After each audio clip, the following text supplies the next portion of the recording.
Os jogos de volta das oitavas de final da Champions estão voltando, então eu estou muito ansioso. Então vamos dar uns palpites sobre essa próxima fase. Opa, tudo bem com você? Meu nome é Pedro Barreto e esse é o primeiro vídeo do Zona 14. Palmas! Provavelmente deve ter tipo 5 pessoas assistindo o primeiro vídeo, porque youtubers de sucesso nunca tem o primeiro vídeo bombado. Mas é isso, então aí. Bom, eu posso até mais pra frente postar um vídeo um pouquinho sobre mim, mas eu acho que eu vou colocar um pouquinho aqui na descrição do canal. Então vamos falar um pouquinho sobre futebol, vamos falar sobre Champions League, porque a próxima fase tá chegando, né? Nessa próxima semana vamos ter o segundo jogo da volta dos oitavas de final da Champions. E aí eu vou dar alguns palpites sobre os principais jogos, não só dos principais, mas de todos os jogos. E vamos ver quem que vai levar a melhor e quem vai passar para a próxima fase. Tem jogos muito legais, obviamente grandes jogos, e também jogos que muita gente não tá dando muita importância, mas é que é muito bom ficar de olho. Inclusive eu vou dar meus palpites aqui. Então vamos lá. O primeiro confronto, e principalmente o mais famoso, o que a galera tá mais esperando, é realmente Real Madrid e Paris Saint-Germain. O primeiro jogo do Real Madrid contra o PSG foi muito legal, principalmente pelo final dele, que foi muito emocionante, né? Um passe de calcanhar do Neymar e o gol do Kylian Mbappé nos acréscimos, basicamente. Foi um jogo muito interessante para ver a forma como o PSG jogou, que até agora foi o melhor jogo coletivo do PSG, como muitos concordam, porque realmente foi uma equipe que atacou bastante, pressionou muito a saída de bola do Real Madrid e não deixou o time ficar com a bola, porque antes a gente imaginava muito que o PSG ia ser o time que iria sofrer pelo fato de não estar muito bem organizado, ainda ter pontos muito falhos de organização defensiva, essas etapas muito importantes, mas foi um time que conseguiu ir muito bem, principalmente no coletivo. E aí claro que você tem destaque muito pro Kylian Mbappé, que foi o melhor jogador da partida, não só pelo fato de fazer o gol decisivo, mas ele já estava fazendo um ótimo jogo e ele concluiu com o gol que deu a vitória e tá dando a vantagem até o momento. Então, considerando palpites para esse jogo, vai ser bem interessante, porque eu acho que ainda que o PSG, se voltar desse modo,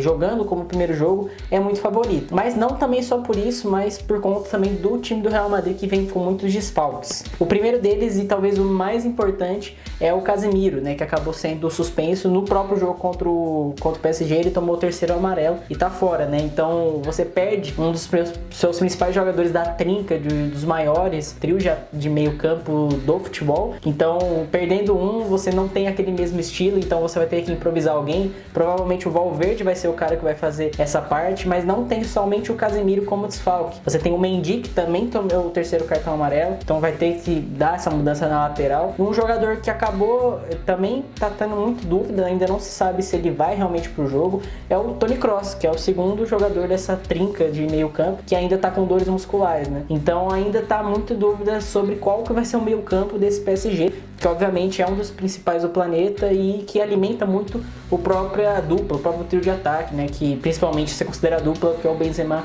e o Vinícius Júnior. Então, considerando o contexto, é muito difícil o PSG dar a volta por cima, porque mesmo que seja um gol, é claro que dá pra você dar a volta por cima, você tem desfalques muito importantes. Eu ainda acredito numa vitória do PSG, mesmo jogando fora de casa, mas vai ser um confronto muito legal que todo mundo tá esperando.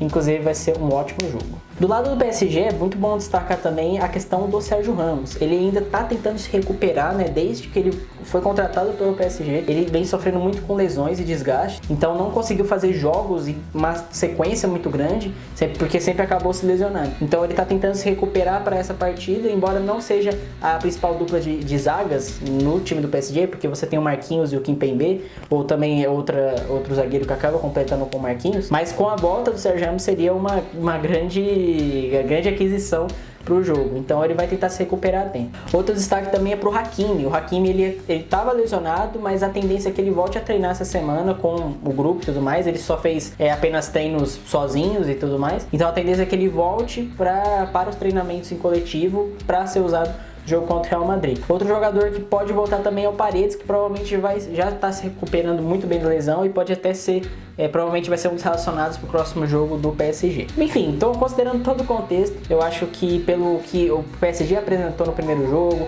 pelos desfalques que o PSG está tendo, eu acho que o PSG é favorito e pode passar para a próxima fase. Vai ser bem interessante ver como que as duas equipes vão vir para esse jogo. O segundo jogo é Manchester City Sporting. Eu não vou falar muito porque a vantagem já diz por si. Para quem não lembra, o City ganhou de 5-0 do Sporting fora de casa, né? Jogando fora de casa lá em Portugal. e acabou ganhando uma vantagem estrondosa, então é muito difícil essa vantagem ser revertida, né? O Sport vai ter que fazer o jogo da vida deles, então eu acho muito difícil porque a equipe coletiva do Pep Guardiola, como todo mundo já sabe, é muito superior, atletas muito melhores, com uma equipe muito mais estruturada e que novamente é também um dos favoritos para ganhar essa Champions League. Talvez a primeira? Não sei, mas vamos ver qual que vai ser. E mais uma informação importante é a questão do Rúben Dias, que acabou sofrendo por uma lesão e vai ficar um mês e algumas semanas fora. Então vai ser um desfalque importante para a equipe do Pep Guardiola, mas provavelmente isso não vai afetar tanto no próximo jogo contra o Sport. Então o City muito favorito. Pode até ser que jogue até com outros jogadores para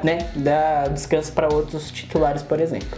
Outro confronto muito legal de se analisar é Inter de Milão, ou Internazionale, contra o Liverpool. Para quem acompanhou o jogo sabe que, pelo que parece, 2-0 o Liverpool parece uma vitória fácil, mas não foi fácil, porque quem viu o jogo sabe que a Inter jogou muito melhor que o time do Liverpool, atacando muito, pressionando bastante, chegando e tendo mais chances criadas, né? Você for ver os melhores momentos, o time da Inter teve as melhores chances criadas e o time do Klopp acabou tendo muito pouco a posse de bola e conseguiu pressionar muito pouco. E aí o que aconteceu, a grande diferença foi principalmente nas bolas paradas, que é onde saíram os gols do Liverpool. O primeiro que foi o gol do Firmino de cabeça, acontece numa bola parada, né, do lado direito, então ele acaba escorando de cabeça e faz 1-0. E o segundo gol, que é do Salah, e surge graças a uma cobrança de escanteio também, que acaba sobrando, ele acaba empatando. O time do Liverpool não jogou bem esse jogo, mas pode ser que tudo mude no próximo jogo em Anfield, mas a tendência aqui realmente é um placar muito bom, né, 2-0, e talvez a Inter vai ter que buscar mais esse placar e talvez vai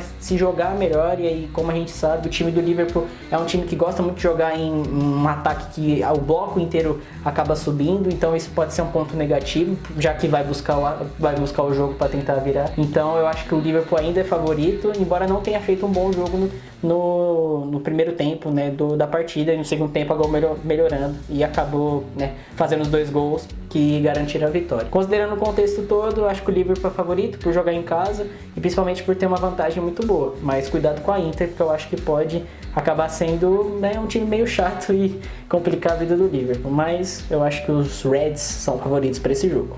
Próximo é Atlético de Madrid e Manchester United. Eu acho muito legal esse jogo porque ele traz algo bem interessante, que é algo que a gente não se viu muito, que é a questão de como jogou o time do Atlético de Madrid. A gente sempre imaginou, quando se trata de Champions League, de Cristiano Ronaldo, a gente vai achar que ele vai arregaçar todo o jogo, que é muito normal porque é o maior jogador da história do torneio, só que isso não aconteceu definitivamente. O Atlético de Madrid foi muito superior no primeiro tempo do jogo, o segundo tempo o Manchester dá uma melhorada, mas o Atlético ainda persiste. Então o primeiro tempo você tem uma atuação muito legal do João Félix, que faz o gol também e tenta sempre circular, mas um jogador que foi muito importante foi o Renan Lodge. Renan Lodge, além de ter dado assistência, foi um cara que percorreu muito o corredor, sempre atuando muito mais como um ala, que essa é uma das funções mais melhores dele, né, como um jogador ofensivo do que às vezes defensivo. E ele foi um jogador muito importante, criou as grandes chances. Se você for para ver o jogo, o lado esquerdo foi muito utilizado, que é onde o Lodge jogou, e ele, né, deu assistência pro primeiro gol da partida. E aí, durante todo esse tempo, a gente viu um Manchester United muito desorganizado. Não só hoje, obviamente, né, a crítica,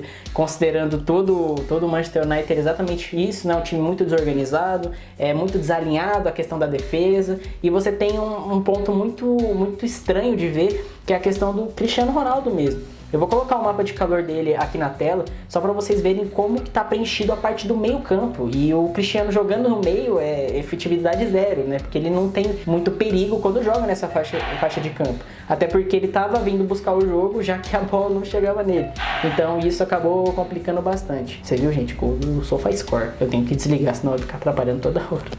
Mas enfim. Então foi um momento muito interessante para você ver o quão o Cristiano jogando fora da área acaba sendo muito complicado. E se ele continuar fazendo isso, provavelmente o Manchester não vai ter uma efetividade muito grande. Mas no segundo jogo, que é esse que vai acontecer agora, eles jogam dentro de casa, dentro da arena deles. Então pode ser que o apoio da torcida cresça bastante, até porque o jogo foi 1-1, né? Eu tô falando tanto mal do United, mas eles acabaram empatando no segundo tempo, que teve uma melhora, né? Você sai o Pogba e aí você tem ainda a questão do Fred, você tem uma liberdade pro Bruno Fernandes melhor, que ele acaba dando passe pro gol. Então eu acho que o jogo tá muito em aberto, e pelo fato de talvez jogar em casa, eu acho que o United pode ser que acabe ganhando. Mas eu acho que o Atlético de Madrid vai para cima.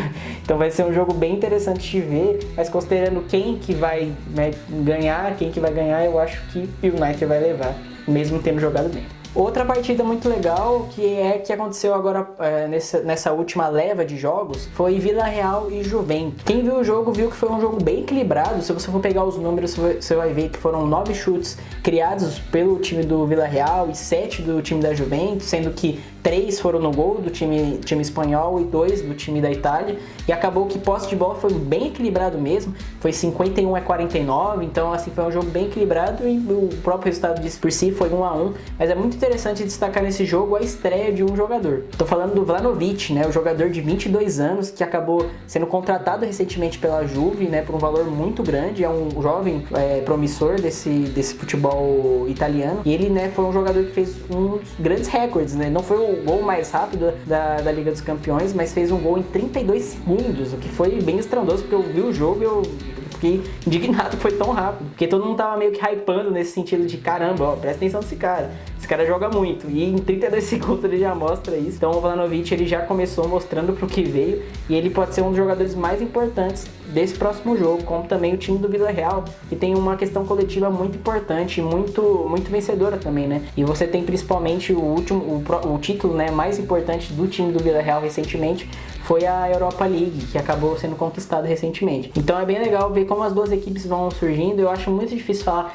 quem que vai ser o campeão. Dá pra ver que eu tô usando muito critério de quem vai ganhar, não ser campeão, desculpa, quem vai ganhar o jogo, utilizando o critério de quem joga em casa. E como quem vai jogar em casa agora é a Juve, talvez tenha essa questão da torcida tá apoiando bastante, e talvez ela saia campeão. É um jogo 50-50, ou você pode colocar 51 pra Juve por ter um time melhor, a 49 pra Vila Real, mas é um jogo assim que pode ser muito interessante de ver. Então, mas eu vou, considerando palpites, eu não vou ficar em cima do muro por falar que a Juventus vai passar para a próxima fase. Nossa, eu tô até vendo a galera depois, no primeiro vídeo do canal, vindo falar assim, caraca, você errou tudo. Não vou errar tudo, eu acho. Mas, tipo, falar, caraca, isso é muito ruim. Gente, é palpite. Mesmo que tenha favoritismo, às vezes o favoritismo às vezes não significa nada. Próximo jogo é entre times muito conhecidos, né? Não conhecidos no mesmo continente, mas conhecidos por terem um patrocinador, que é o Bayern de Munique versus o Salzburg. O primeiro jogo foi 1-1, o que foi bem intrigante, porque muita gente imaginava, obviamente, um massacre do time do Bayern, já que é um time que costuma fazer uma quantidade de gols enorme pelo ataque que tem, né? Joga quase com 5 jogadores no ataque quando tá na fase ofensiva, mas acabou tendo um empate, o que impressionou muito. Claro que quando você olha o jogo e os números principalmente, você tem uma superioridade enorme do Bayern. Mais de 70% de posse de bola, mais de 20 finalizações no jogo. Então, assim, realmente o Bayern dominou o jogo, embora o Salzburgo tenha empatado o jogo, que me impressionou bastante, porque é um time muito organizado e a gente pode considerar ele como aqueles times chatos que acabam incomodando os times grandes, né? Então, e aí, considerando o próximo jogo, o jogo em volta no Allianz Arena, e o Bayern com o apoio da torcida, e como tem mais um time e jogou mais o primeiro jogo, é o favorito mais uma vez, e pode ser na próxima fase avançar e pode ser até campeão novamente. Ainda tá com um time muito bom, com o Nagelsmann comandando tudo. O próximo é Chelsea-Lille. O primeiro jogo foi 2-0 pro Chelsea. Bom, eu não tenho muito o que falar porque o favoritismo é muito grande pro time inglês, né? Uma partida muito boa novamente do Kanté, né? Pra quem se lembra, na última Champions ele jogou as últimas partidas, né? Se não me engano, as quartas, a semi e a própria final. Jogou em alto nível, sempre muito bem, né? Porque ele tem uma qualidade enorme de preenchimento de campo. E nesse jogo ele fez mais uma vez uma ótima atuação.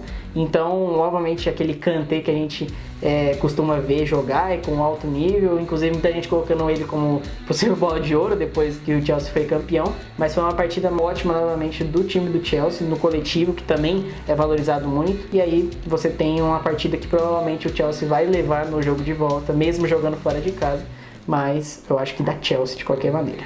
Agora vamos para o último jogo dessa fase de volta da Champions League, que é Benfica e Ajax. Foi um jogo que terminou em 2-2 e para muitos foi o melhor jogo dessas oitavas de final, que foi bem legal porque foi uma partida bem louca.